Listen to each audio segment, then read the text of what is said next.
إسلامي تاريخ قوة كاف علماء أور ملاء كاكردار ميش سين أصلاح أور فساد دنون كسبب بنا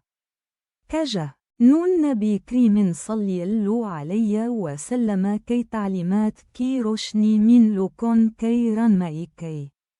أنن قرآن باك كي تعليمات كاف مطابق زندكي كزارن كي ترغيب ديور معاشري ميني أخلاق وعدل كي فضا قائم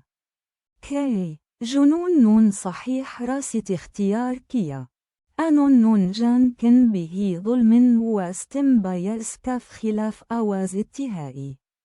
دوسري جانب كجه ملاء نون ابني ذات سين فائد اتهايا أنون نون تعليمات كو ابني مرضي كاف مطابق دهالة ورغلت راس الدكايا أنون نون اقتدار كي خواش مين ظلم وجبر كسارة ليورلوكون كو كمراكيا يي وشكاف أجبهي ملاء ككردار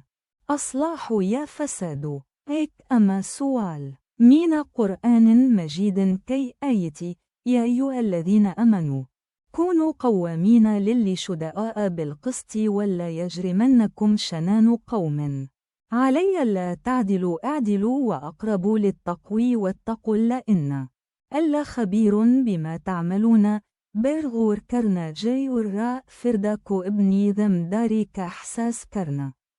جاي ميم سبيكو أبني زندكيون ميني إصلاح كراسة اختيار كرنا جاي ظلم وجبر كاف خلاف آواز